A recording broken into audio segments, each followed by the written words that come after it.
사도신경으로 우리의 신앙을 고백합니다. 나는 전능하신 아버지 하나님 천지의 창조주를 믿습니다. 나는 그의 유일하신 아들 우리 주 예수 그리스도를 믿습니다.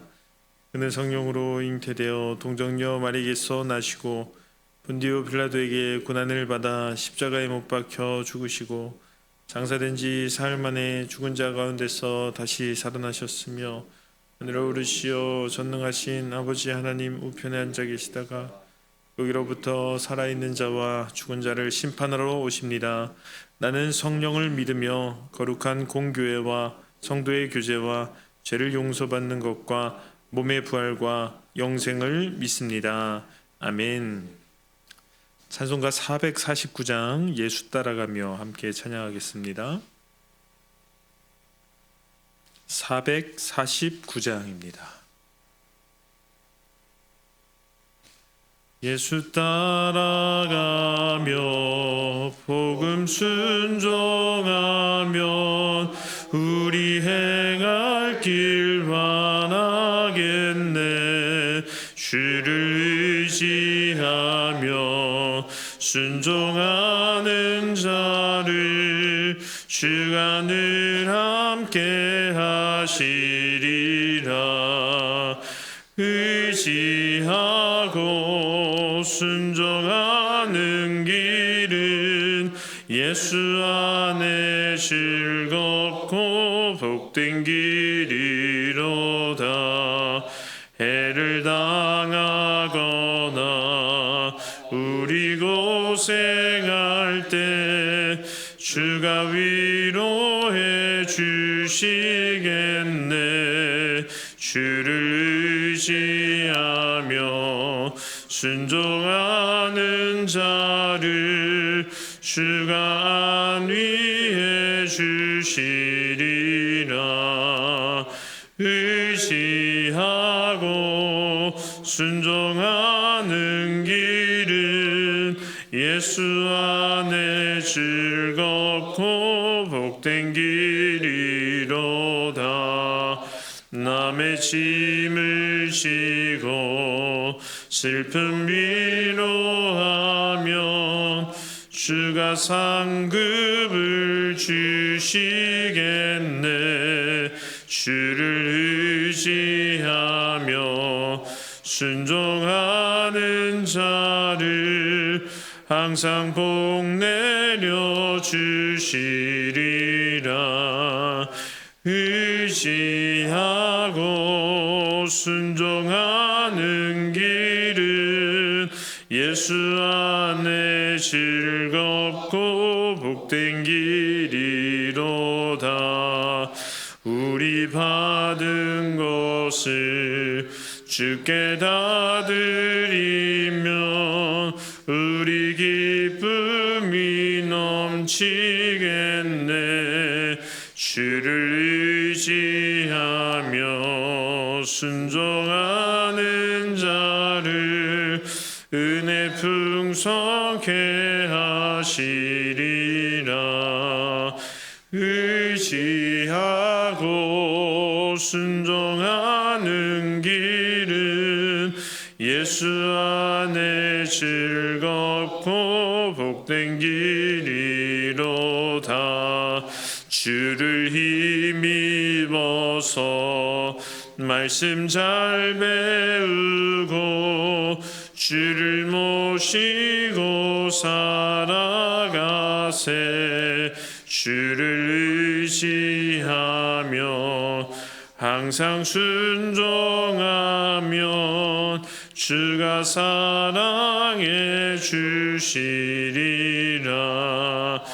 의지하고 순종하는 길은 예수 안에 즐겁고 복된 길이로다. 아멘. 네, 오늘 하나님께서 우리에게 주신 말씀은 열왕기상 4장 1절부터 19절까지 말씀입니다. 열왕기상 4장 1절부터 19절까지 말씀입니다.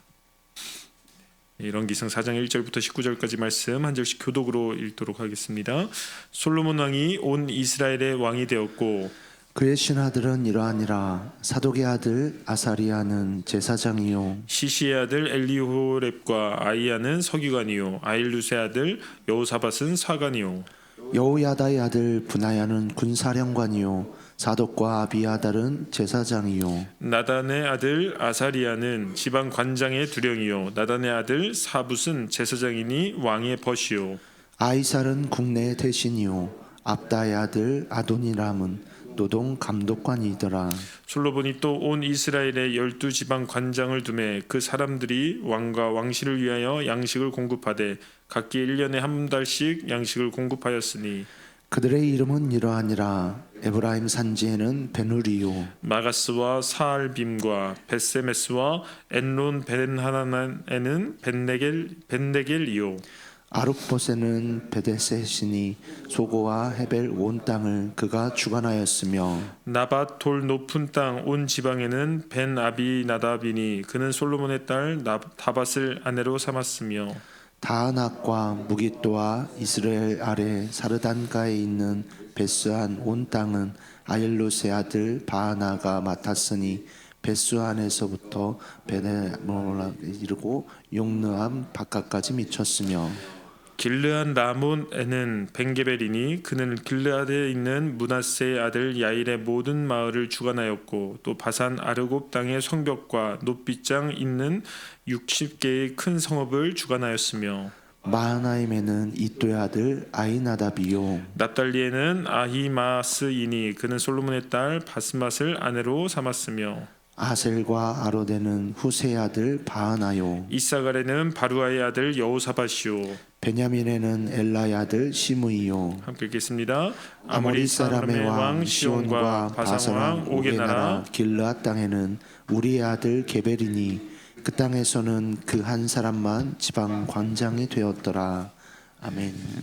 기도하겠습니다. 좋으신 아버지 하나님 은혜를 감사합니다. 지난 간밤에는 저희들을 주의 품 안에서 편히 쉬게 해주시고 또 이 새벽에도 저희들을 주 앞에 불러주심을 감사합니다.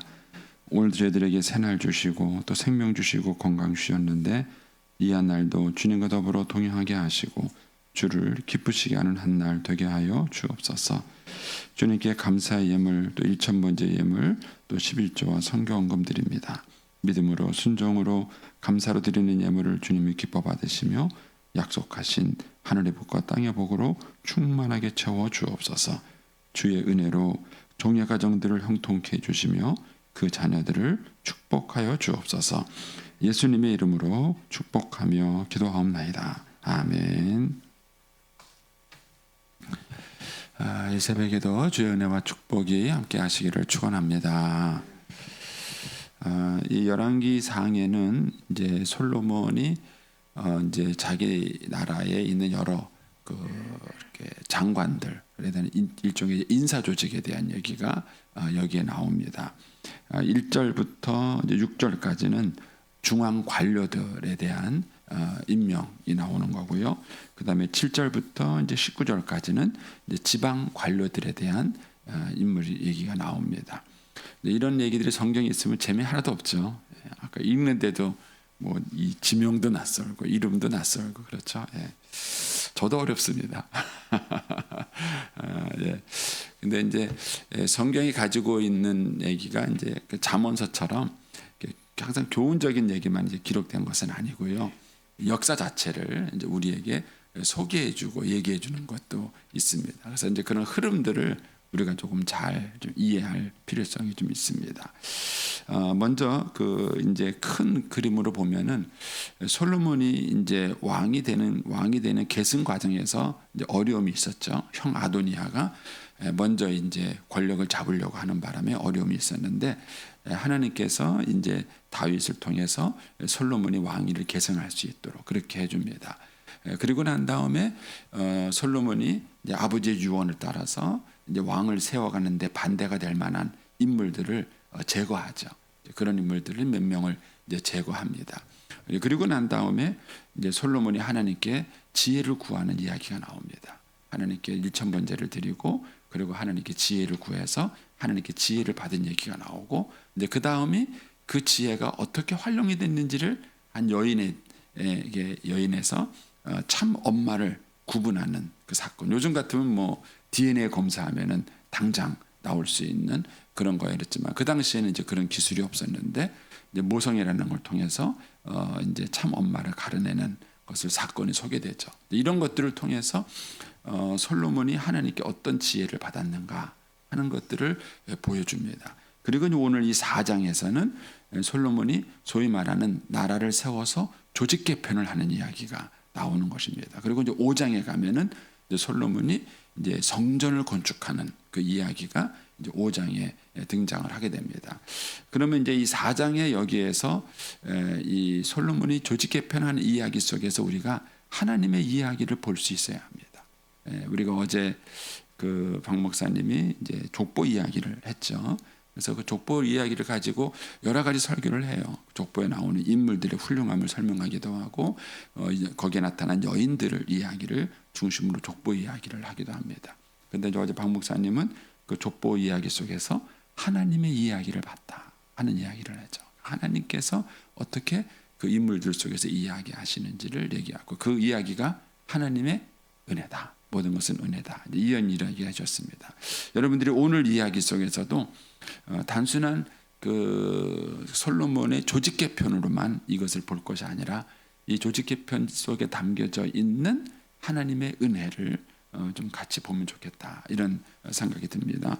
자, 먼저 1절을 보시면 솔로몬 왕이 온 이스라엘의 왕이 되었고 그랬습니다. 이미 왕이 됐잖아요. 그렇죠? 앞에서 이미 왕이 되었는데 여기서 굳이 또 솔로몬 왕이 온 이스라엘의 왕이 되었고 라는 이 표현을 씁니다. 이 표현이 오기까지 세 가지 사건이 있었습니다. 크게 하나는 뭐냐면은 아버지로부터의 정식 왕위 계승 사건이 있었고, 두 번째는 정치적인 적을 정리해서 왕권을 안정시키는 일이 있었고, 이제 세 번째는 하나님께 지혜를 받아서 그 지혜를 나라를 통치하는 사건이 있었습니다. 그래서 그것을 통해서 야 정말 솔로몬이 지혜롭다 하는 것을 보여줌으로써 다른 사람들에게 왕으로서의 리더십을 인정받는 사건이 있는 것이죠. 그리고 난 다음에 이 표현이 나온 것입니다. 솔로몬이 온 이스라엘의 왕이 되었다. 이 얘기는 솔로몬이 단순히 형식적인 이름만 있는 왕이 아니라 실제 이스라엘 나라를 통치하시고 다스리는 그런 실질적인 왕이 됐다는 사실을 여기서 이제 알 수 있습니다. 그런데 다윗은 이런 왕이 되는데 거의 8년이 걸렸습니다. 다윗은 사울 왕이 죽고 난 다음에 그러면은 당연히 다윗이 왕이 돼야 되잖아요. 재밌는 것은 다윗이 기름 부음을 받은 것은 어린 시절에 기름 부음을 받았어요. 기름 부음을 받고 그 다음에 다윗은 바로 왕이 된 게 아니라 온 도망 다니는 신세를 겪었습니다. 그러고 난 다음에 사울 왕이 사망하고 자기가 왕이 됐지만 유다 지파의 왕만 돼요. 그래서 7년 8개월을 유다 지파의 왕으로만 있습니다. 그런 다음에 그 후에 뭡니까? 온 이스라엘의 왕이 됩니다. 그 과정에도 어려움이 있었죠.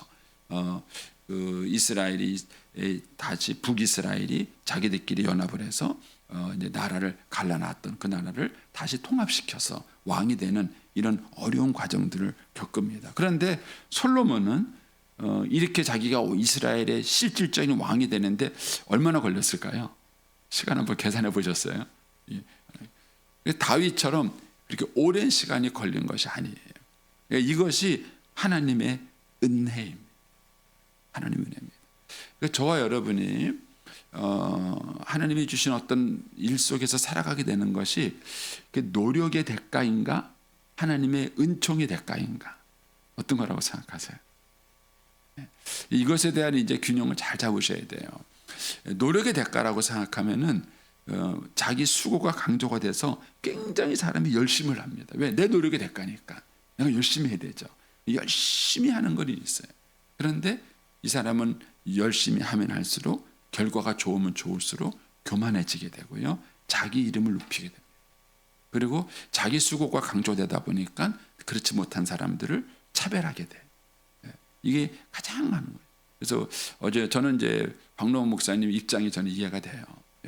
기라성 같은 선배 목사님들이 쫙 있었잖아요. 이성봉 목사님부터 정진경 목사님, 이런 이정희 목사님, 기도산 같은 선배 목사님이 쫙 있는 그런 교회 후임으로 갔을 때 그게 얼마나 큰 스트레스인지 아세요? 예. 기도산 같은 목사님 그 후배 가서 했을 때 처음에는 그런 큰 교회 간 거에 대한 긍지가 있었겠죠. 그랬는데 하나님이 계속 말씀하시는 건 힘 빼라, 힘 빼라. 왜요? 네가 한 게 아니잖아. 네가 한 게 아니잖아. 근데 이제 사람들은 그걸 자기 힘으로 하려 그러면은요 얼마나 스트레스. 오죽하면 뭐라겠습니까? 박노 목사님이 저보다 나이가 한 7살 어리세요. 제가 많아 보여요? 박노 목사님 많아 보여요? 네? 누가 나이가 많아요? 오죽하면 그랬어요. 그 동안에 자기가 얻은 거는 늙음밖에 없고. 예, 여러분들은 뭐 어떻게 들으셨나 모르겠는데 저는 이제 뭐 그런 사정들을 좀 아니까 정말 저는 은혜가 되더라고요. 은혜 되더라고요. 그러니까는 그 어깨에 부담감이 얼마나 컸겠어요. 저와 여러분의 인생을 살아가면서 인생의 주인이 내가 되면 힘든 거예요. 가장이면 가장으로서 힘들고, 엄마는 또 엄마로서 힘들고, 자식은 자식으로서 힘들고, 그걸 내가 다 해결해야 되잖아요. 내가 다 해결해야 되고, 내가 다 짐을 져야 되잖아요. 그러니까는 그 짐과 그 스트레스가 얼마나 힘들었겠어요. 그러니까 자기가 가서 늙은 것밖에 없다. 그런 그 고백을 이렇게 하잖아요. 그런데 어느 날 깨닫는 거죠. 힘 빼라, 힘 빼라. 왜냐하면 이건 네가 하는 게 아니라 하나님이 하신 것이다. 하나님의 역사에 이른 것이다. 그러니까는 다윗은 그렇게 훌륭한 치적이 많은 사람이었는데도 이스라엘의 실제적인 왕으로 인정이 되기까지 7년, 8년이라는 세월이 걸렸어요. 그리고 나서야 이스라엘의 통합 12지파의 통합 왕이 돼요. 솔로몬은 굉장히 짧은 시간에 이스라엘의 실질적인 왕으로서의 역할을 하게 되는 것이죠. 이것은 하나님의 은혜, 하나님이 솔로몬에게 주신 은혜였던 것이죠. 그래서 솔로몬이 하나님의 은혜로, 하나님은 이미 다윗에게 언약했던 약속이 있죠. 내가 내 아들을 왕으로 세워서 이렇게 축복하겠다. 이게 언약의 계승이에요. 이런 언약의 계승이 있었기 때문에 이제 하나님께서 솔로몬을 축복해 주신 거고, 또 솔로몬이 1,000번제를 드렸을 때에 하나님은 또 솔로몬에게 또 은혜를 주셨어요. 그런 것들이 오늘 본문에 이렇게 나타난 것이죠. 그런데 이 하나님의 은혜를 강조하다 보면은 잘못 자칫하면은 사람이 책임감이 없어져요. 왜냐하면 다 하나님의 은혜인데 뭐 내가 할 게 뭐가 있어? 하나님이 주시면 받는 거고 안 주시면 못 받는 거고. 그러면은 또 사람이 방만해지게 되는 것이죠. 그래서 우리가 신앙생활할 때 항상 이제 늘 이렇게 긴장 관계에 있는 게 뭐냐면은 하나님의 절대적인 은혜, 이걸 하나님의 주권이라 그래요. 하나님의 주권과 그 다음에 내가 해야 될 나의 책임, 이 사이에 항상 균형 관계가 필요해요. 근데 이제 요한 웨슬리 목사님은 뭐라고 얘기했느냐면은 100% 하나님의 은혜요, 100% 나의 책임이다, 이렇게 말을 했어요. 이게 좀 어렵죠. 네, 기회가 되면 한번 설명을 드리겠습니다. 그런데 그런 자세가 필요한 거예요. 100% 모든 것이 하나님의 은혜예요. 그러면서도 이 모든 것은 내가 감당해야 될 나의 책임이기도 한 것입니다. 그래서 오늘 1절에 솔로몬이 온 이스라엘의 12지파 그 온 이스라엘의 왕이 되었다.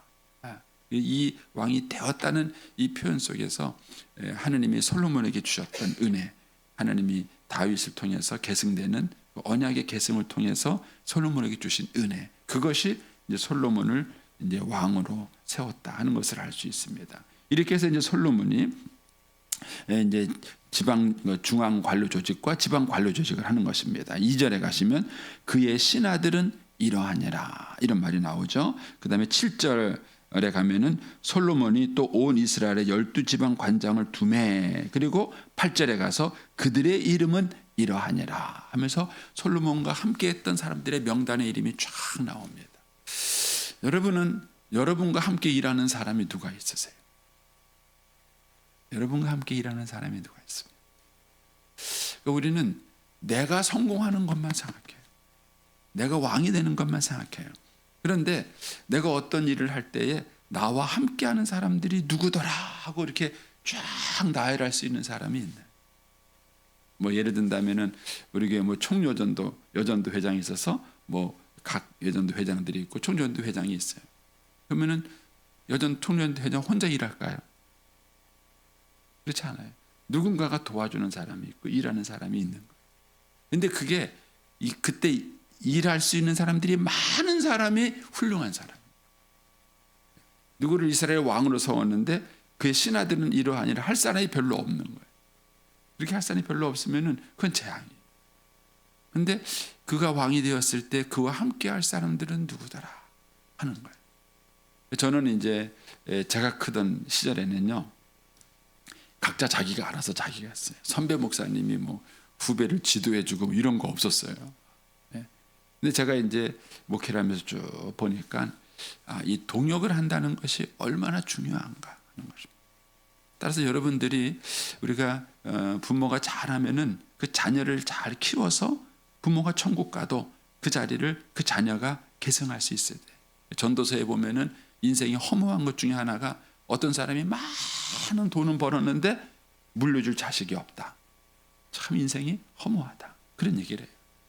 그러니까 우리가 누군가가 더불어 동역할 수 있는 사람이 있다는 것이 굉장히 큰 일인 것입니다. 솔로몬에게는 이런 사람들의 명단이 여기에 쭉 나옵니다. 근데 다윗은 그가 이제 왕으로서 출발을 했을 때 아둘람굴에 피신했을 때 거기 피신해서 온 사람들은 다 뭐냐면요, 억울한 사람들 많아요. 뭐 환난 당한 사람들, 빚진 사람들, 마음이 원통한 사람들 이런 사람들만 이 아둘람굴에 피신해서 온 사람들이 400명이에요. 다윗은 그런 오합지졸을 데리고 시작을 했어요. 오합지졸을 데리고 그리고 그 사람들을 키웠어요.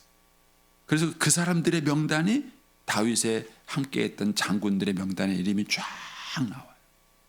그 사람들이 언제 했던 사람들이냐? 바로 그 아둘람굴에 피했던 그 사람들이에요. 근데 그런 오합지졸과 같은 사람들을 다윗이 키워서 훌륭한 장군을 만듭니다. 그리고 오늘 명단에 보면은 그 사람들의 아들들이 나와요. 아들들이 나와서 이 사람들이 또 솔로몬 시대 때 같이 이렇게 해서 사역을 하는 것입니다. 저는 이제 제가 부여중앙교회에 오니까 신앙이 훌륭한 분들이 참 많으세요. 제가 보니까는 제 선배 목사님들 중에서 가까이는 뭐 최 원로 목사님이세요. 그 앞에 손 목사님 이런 분들이 목회를 잘하신 거예요. 잘하시면서 저희 교회 안에 좋은 인재들을 잘 훈련시켜 놓으신 거예요. 그런 훈련들이 있었기 때문에 제가 와서 일하기가 편해요. 왜냐하면 그렇게 잘 이미 훈련되어 세우는 일꾼들이 있었던 것입니다. 그래서 저 여러분이 살아가면서 중요한 것은 뭐냐면 내 다음 세대를 키워놓는 것이 되게 중요해요. 나도 열심히 일하고 나도 헌신하는 것도 중요하지만 그러나 더불어서 일할 수 있는 사람들을 많이 세워놓을 수 있는 것들이 중요해요. 그래서 내가 잘하는 사람도 내가 열심히 내 직분 내가 잘 감당하는 사람도 훌륭하지만 그보다 더 훌륭한 것은 뭐냐면은 후배를 키울 줄 아는 사람.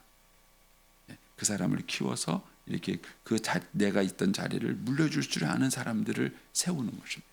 이것이 얼마나 중요하죠. 여러분들이 키우는 사람이 있는가 한번 생각해 보세요. 여러분들이 키우는 사람이 있는가. 제가 늘 말씀을 드리지만은 이제 여기 어르신 새벽기도 나오신 이 세대가 다 천국 가시면 그럼 새벽기도 누가 나올까요? 걱정이 좀 돼요. 여러분들이 그 생각을 한번 해보셔요. 그래서 그럼 이 기도의 자리를 누가 나와서 기도하게 할 것인가? 그러니까 내가 열심히 나와서 내가 기도하는 것도 중요해요. 그런데 또 다른 것은 뭐냐면은 기도할 수 있는 또 다른 사람을 만들어내는 것도 중요해요. 또 다른. 여러분 주변에 그런 사람들이 있어서 한 사람만 데리고 나오세요. 한 사람은. 내가 천국 가고 나면은 내 기도의 자리를 지켜줄 사람이 이 사람이다. 그래서 여러분들이 그렇게 해서 인재들을 길러낸다는 것이 되게 중요합니다. 저는 이제 이 말씀을 이렇게 쭉 묵상을 할 때 하나님께서는 이렇게 사람을 통해서 일하시고 사람을 세우세요. 교회도 마찬가지. 교회도 이렇게 일할 수 있는 일꾼들이 많이 세워지는 것이 그게 축복이에요. 저도 그래서 이제 고민을 해요. 내가 은퇴할 때쯤 됐을 때에 우리 교회에 정말 훌륭한 일꾼들이 몇 명이나 될까? 그런 사람들이 정말 교회 몸된 교회 헌신할 수 있는 그런 사람들을 잘 세워갈 수 있을까?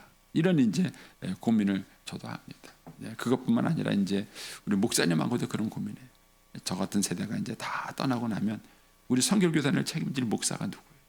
누가 우리 선결교단 목교회를 책임질 것이고 대한민국 교회를 책임질 것인가? 이런 면에서 우리의 이제 후배 다음 세대 목사님들은 되게 중요한 것이죠.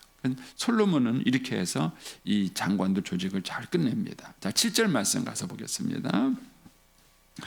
거기 보면 이제 솔로몬이 이제 조직 개편을 잘해서 솔로몬이 또 온 이스라엘에 12관장을 뒀습니다. 아마 이거는 12지파에서 나온 아이디어가 생각해요. 12관장을 두었는데 그 사람들이 어떻게 했느냐? 왕과 왕실을 위하여 양식을 공급하게 만들었어요. 이게 소위 말하는 세금 제도를 만든 것이죠. 중앙 정부가 움직이려면은 세금이 있어야 될 거 아니에요. 그 세금이 있어야 그 다음에 잘 원활하게 되는 것이죠. 그런데 그걸 어떻게 했느냐면 각기 1년에 한 달씩 양식을 공급하게 하는 거예요. 12장관이니까 12지파가 한 지파가 한 달씩 책임을 지도록 그 왕실에 필요한 재정 이런 모든 것들을 한 달씩 책임을 지도록 이렇게 만든 것입니다. 소위 말하는 이런 조직 개편이 간단한 말 속에는요. 조직 개편, 그 다음에 세무 조직 이런 것들을 잘 정리한 거예요. 그래서 원활하게 되는 것입니다. 그리고 이후에 5장에 가서 뭐가 나오냐면은 성전을 건축하려고. 근데 그때 가서 보겠지만은 이 성전을 건축하기 위해서 얼마나 많은 돈이 들겠습니까? 근데 그 돈이 어디서 났겠습니까? 백성들에게 세금을 거둔 거죠. 나중에 솔로몬이 죽고 난 다음에 그 아들이 됐을 때에 백성들이 나와서 원망을 해요. 세금 좀 줄여주세요. 세금이 너무 과합니다. 이렇게 이제 얘기를 하게 되고 그것이 나라가 갈라지는 원인이 됩니다. 그러니까는 이 솔로몬이 초창기에 이 나라 정비를 잘해서 세금이 잘 거칠 수 있도록 했고 이것이 잘 거쳐서 왕실 재정도 잘 움직여질 뿐만 아니라 그 넘쳐나는 그 재정을 가지고 그다음에 뭐죠? 성전도 건축하고 나라도 건축하고 왕궁도 건축하고 하는 이런 장면들이 쫙 나옵니다. 근데 그 기본이 뭐냐? 이 조직 개편을 잘한 거예요. 조직 개편을 잘한 것입니다. 이거를 다른 말로 표현하면은요, 다른 사람이 일을 잘할 수 있도록 만들어주는 거예요. 여러분, 사람들이 많이 모였는데요, 업무 분담을 안 해주면은요, 막 혼선이 생겨요. 혼선이 생겨서 이 사람도 저거 하고 저 사람도 저거 하고 막 부엌에 사람들이 많이 빠글빠글 모였는데 일이 안 되는 경우 있잖아요. 그런데 몇 사람만 탁 모여도 손발이 맞으면 뭐예요? 일이 착착착착착 이렇게 일이 진행이 되지 않습니까? 이 얘기는 다른 사람이 일할 수 있도록 필드를 잘 말해주는 것이 지혜. 제가 이 부여중앙교회 와서 한참 적응하고 있는 게 그거예요. 제가 이제 뭐 한 7, 800명 되는 그런 교회에서 목회하던 그런 사이즈하고 여기는 다르죠. 그러면은 옛날에 구멍가게 하던 시절에 관심을 가지고 마트를 운영할 수는 없는 거예요. 그럼 마트 망하는 거예요. 그래서 제가 사고도 바꿔야 되고 행동도 바뀌어야 돼요. 그래서 이제 일을 할 때마다 제 자신에게 물어봐요. 이게 내가 해야 될 일일까? 아니면 부목사님들한테 내가 위임을 해줘야 될 일일까? 고민을 해요. 여러분, 하나님께서 저와 여러분에게 은혜를 주실 때 내가 열심히 하는 것도 훌륭한 사람이에요. 더 훌륭한 사람은 뭐냐면은 다른 사람이 일을 잘 할 수 있도록 마련해 주는 거예요. 필드를 마련해 주고 자리를 마련해 주고 그렇게 할 수 있도록 뒤에서 후원해 주고 그 일을 만들어내는 거예요. 결국 솔로몬은 이렇게 이런 조직과 개편을 잘해서 나라를 든든하게 세워가는 것들을 봅니다. 저와 여러분에게도 하나님이 하나님의 나라를 세워가는 꿈을 주셨습니다. 이 하나님의 나라를 어떻게 세워갈 것인가? 그리고 어떻게 하나님 나라가 확장되게 할 것인가? 이런 관점에서 여러분의 개인의 인생도 보시고 가정도 들여다보시고 여러분의 주변의 하는 일들도 이렇게 보시면 내가 하나님 나라를 위해서 일을 한다면 어떻게 일을 해야 될 것인가 하는 것들을 여러분 깨닫게 될 것입니다. 저와 여러분이 솔로몬처럼 사람들을 잘 세워서 또 그 사람들을 통해서 하나님이 일하시는 그런 역사를 볼 수 있게 되기를 축복합니다. 기도하겠습니다. 오늘